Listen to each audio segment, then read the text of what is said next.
Hello everyone, welcome to Spark Study. In this video, let's solve one problem regarding a second order system. We'll find out the settling time, peak time, rise time, maximum peak overshoot, and all those things. The question will be consider the system. Okay, this is the system given in the figure where zeta or damping ratio is 0.6 and omega n, which is nothing but the frequency or natural frequency of oscillation, that is 5 radian per second. Often the rise time, peak time, maximum peak overshoot, settling time when the system is subjected to unit step input. Okay, here the question is settling time formula may be vary for 2% error and also for a 5% error.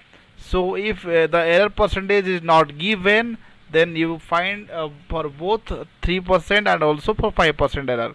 Okay, so the system is given here. So this is clear that is a negative feedback system with unity feedback, and we have R of S, which is given that it is a unit step input. Here it is written here, the input is a step input of a unit magnitude, and you have C of S over here. This is the open loop transfer function, and when you try to find out the closed loop transfer function, this will be similar to omega n square by s square plus 2 zeta omega n s plus omega n square.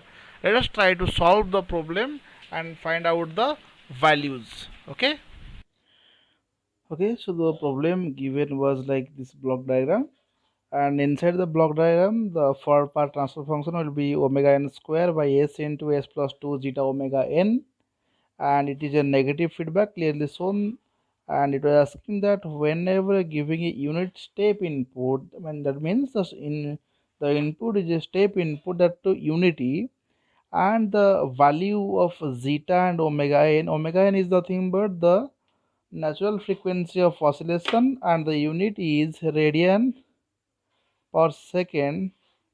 So and zeta having no unit, remember.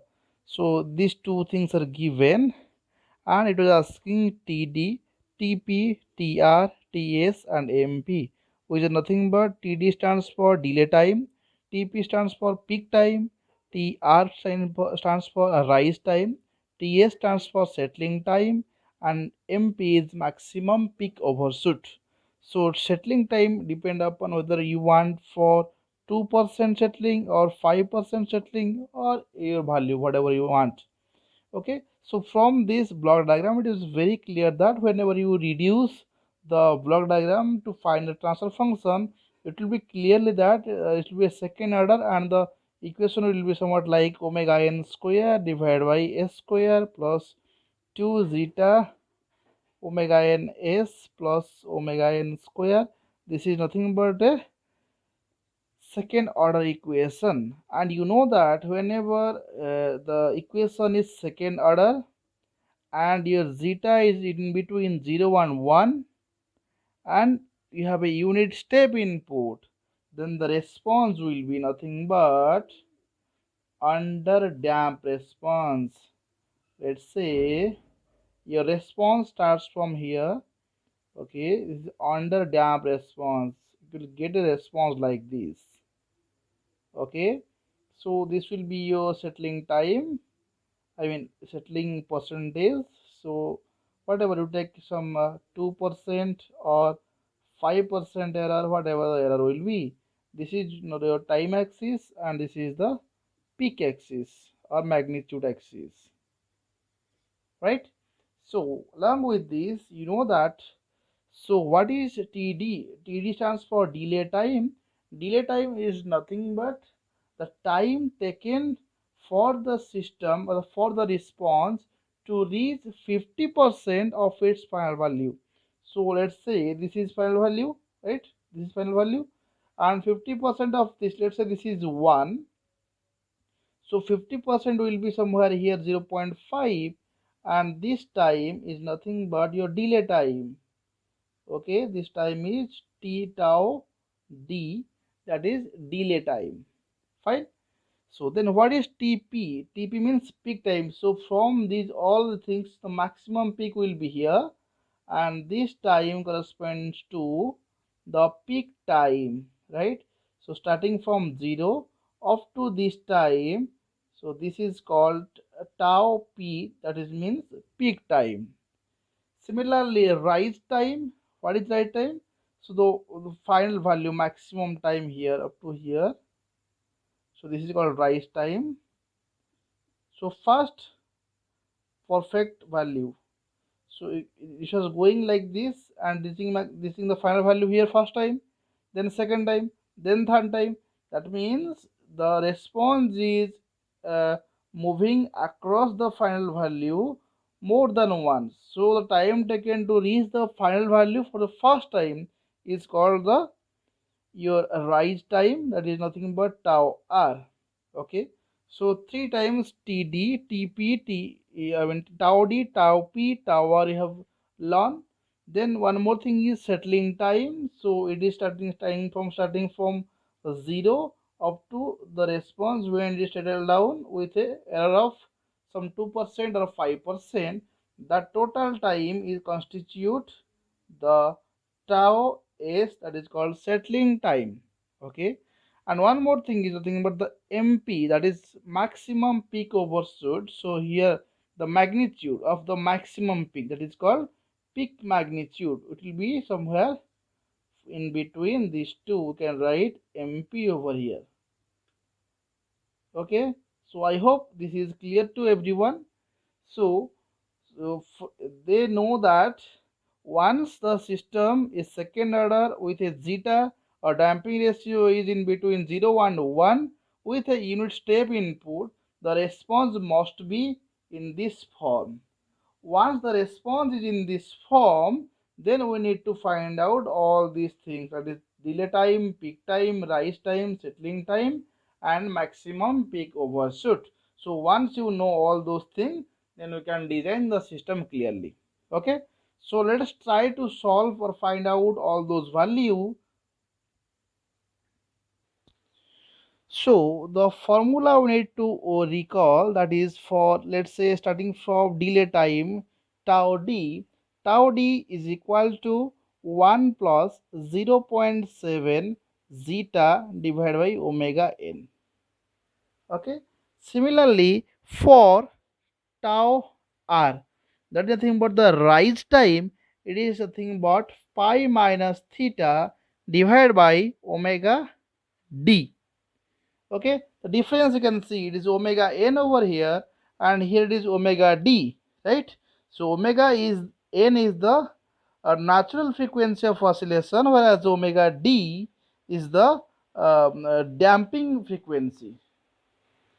Similarly, you need to find tau p, that is peak time. Peak time formula is nothing but pi divided by omega d, that is damping frequency.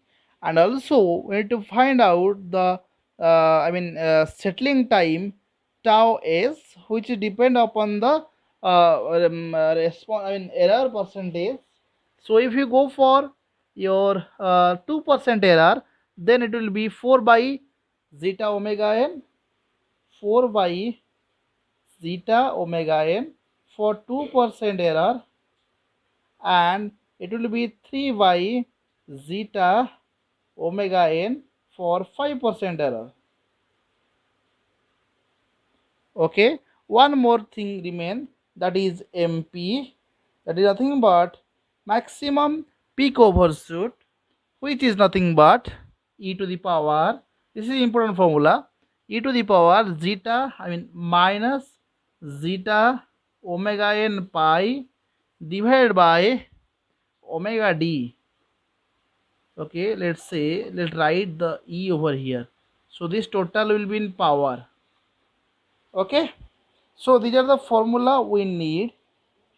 Okay, once we try to solve it, so it is very easy to solve tau d, because tau d means 1 plus 0.7 into 0.6, which is the value of zeta, and divided by omega n is given, that is 5.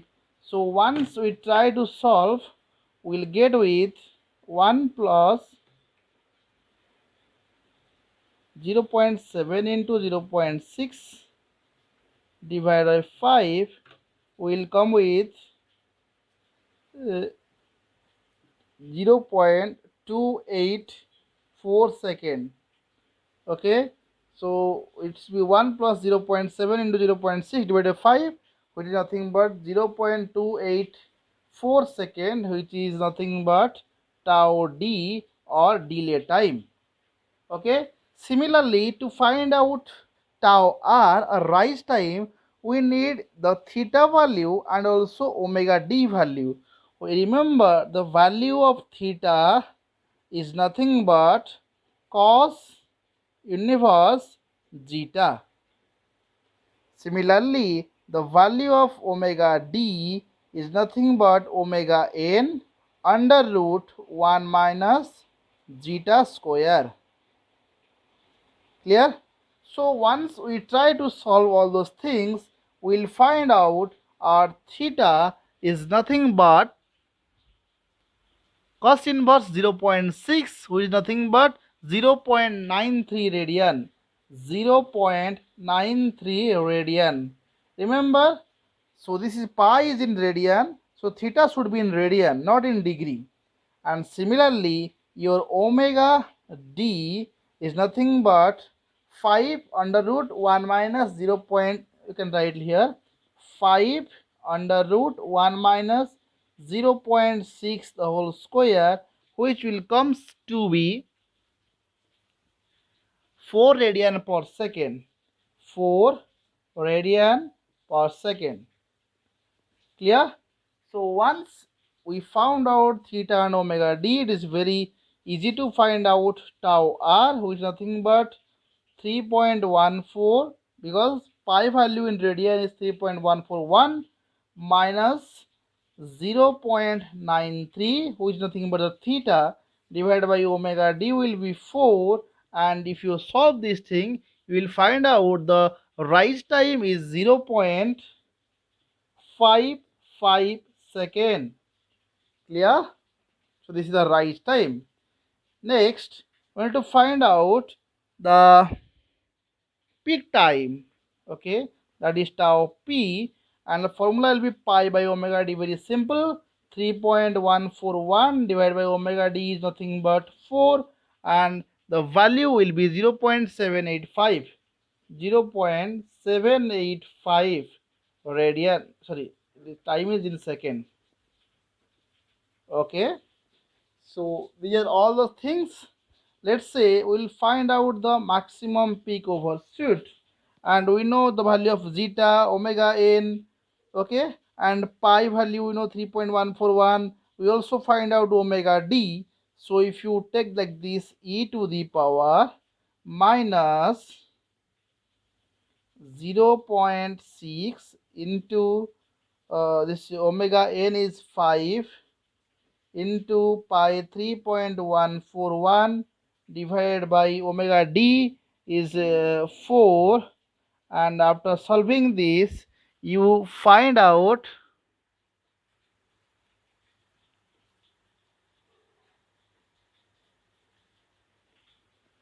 0.095.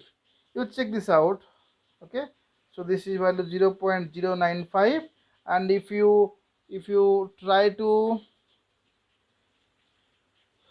find out in percentage, it will be 9.5%. So 9.5%. One more thing remain, the tau s. Tau s, that is 2% error, that is 4 by zeta omega n. For 2% error and for 5% error, if you take these two formula and apply the value, for 2% error we are getting 1.33 second.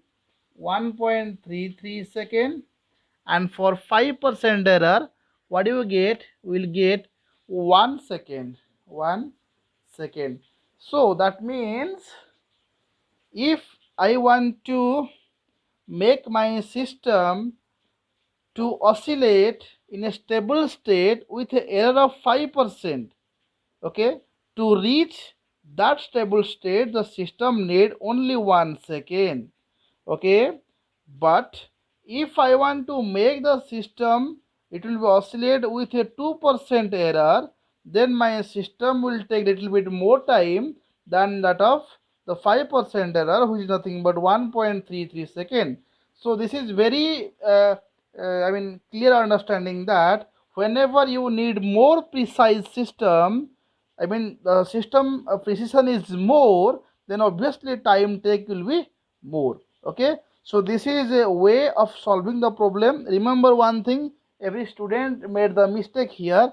They take theta in degree. Remember, theta is not in degree, theta is in radian. Okay, because pi is in radian and omega d is radian per second. That is why if you found these all those things in theta in degree, then try to convert the degree into radian and find out the value. Okay, so you have more 1 2 3 4 5 6 formula.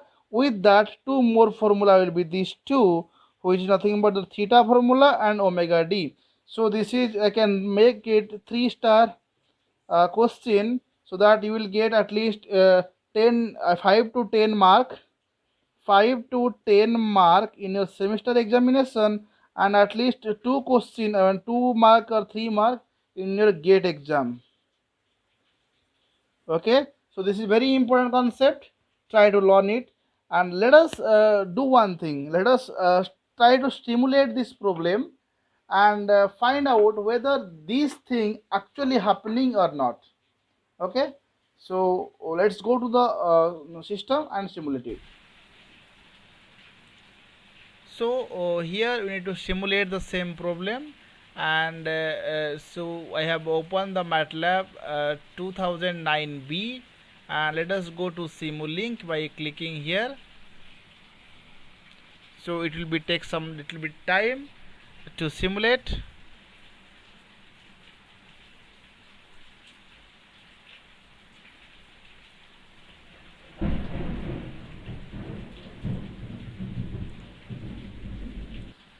Yes, here the Simulink library open, and I am making a new folder or new file. So this is my untitled file. So here is my work window. So what I need to do, remember this is untitled. What I need to do, I need to go for common use blocks, and in common use block what I need a transfer function block. So find out where the transfer function block will be, or go to continuous. You can find the transfer function over somewhere here. Where it is? This is the transfer function, and right click, add to untitled. So this will automatically add to untitled field. Then again, what I need a scope, so which actually I have already searched. So I type scope and hit enter. The search bar will give you the result of a scope. So we have many scope. You take the simple scope, right click and add to untitled. Again scope is getting added to untitled. Then what I need a summation block. So once you type sum and hit enter, I'll get a sum block. Right click, add to untitled. One more thing, I need a unit step input. So just write a step. Okay, so write a step and hit enter. So we'll get a step input, add to untitled. So these are the things what actually we have found out. Select all the things, try to make it zoom so it will be very clear to you. Okay, so these are the things I need to do all the operations. So this is my transfer function and I have a scope. Okay, let me interconnect all those things. Okay, so these are connected in this fashion, and let me connect in these two things here also. So what I get is a unity step unity step input with unity feedback, negative feedback. So this is positive written here. Just double click it here. So after double clicking, when the dialog box open, you just make it minus, So 1 plus 1 minus and apply. So this you can see it is a negative feedback, it becomes negative feedback, and you hit step, you make this step time to 0, that means suddenly it becomes 0. Or okay, so scope, the transfer function need to change the transfer function actually in this format. Okay, which format? So this format, omega n square by a square. So if you try to open this out, it will be okay.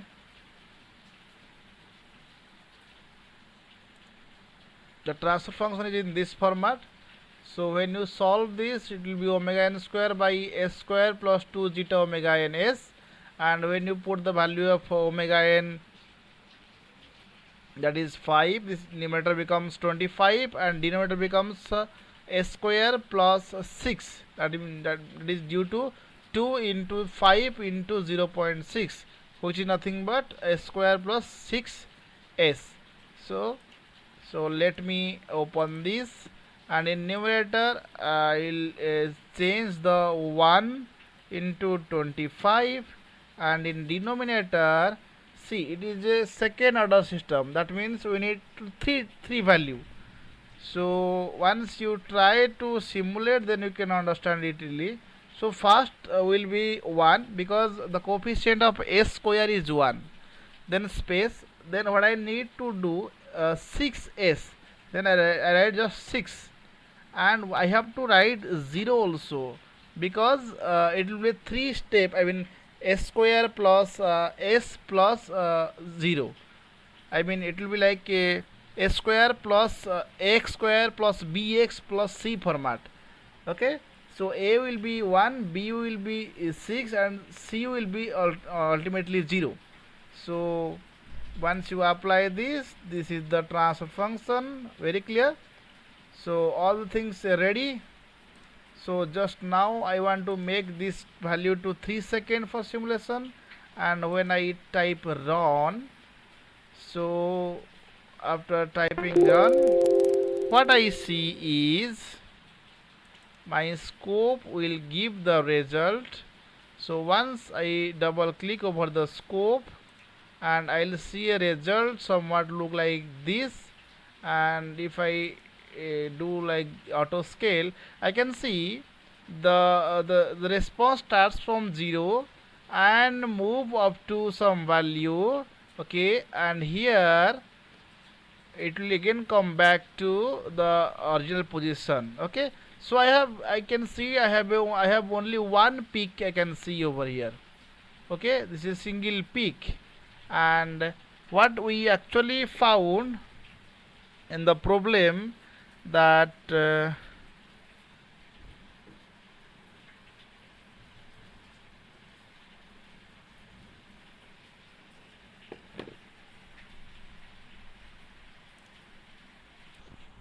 okay, we have already simulated the things. Let me try to find out whether my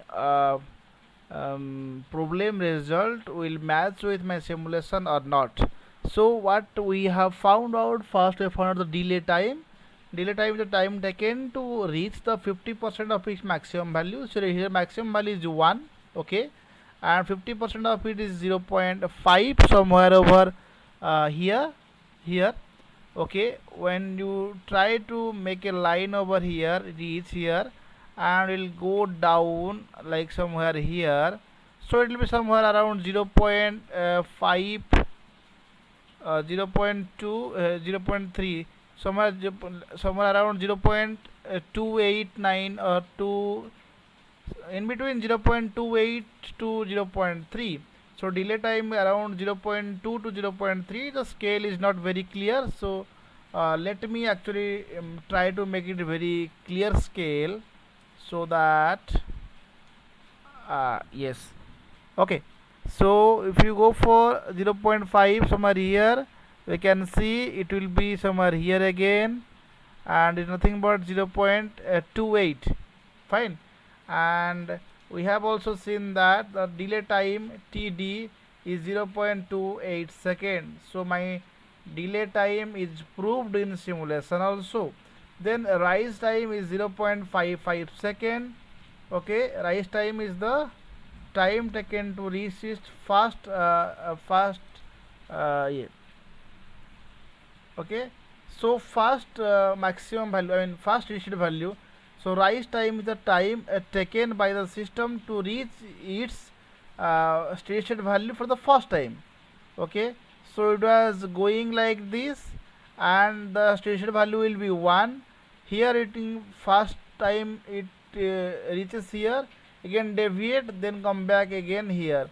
So the time in this point is around yes, it is around 0.5 something. So this is also proved that I'm getting around 0.55 second the rise time. Again, let me try to find out the peak time. So the peak time is the time taken to reach the first peak. First peak will be somewhere here. Okay, and it will be like here 0.78 or 0.77 something like that. So the peak time is 0.787. Okay, so these all things are approved. Settling time will be around 1 to 1.3 second. So you can see here settling time somewhere come over here. If you go like this, it try to settle from here. So 1 point let's see 1.2 here, 1.3 here, yeah. So with a error of I'm taking error of 2%. So for 2% error, this will be the settling time around 1.3 seconds, something like that. Okay, 1.33 second. So these all things will be your stimulation proved. So that means all the formulas will hold good, and you will get a result like this. So try to remember this formula: TD, TR, TP, TS, MP, maximum peak overshoot, and also theta and omega D. These two things are also important. Okay. Okay, so if you like this video, kindly like, share, and don't forget to subscribe to my channel. Thank you very much.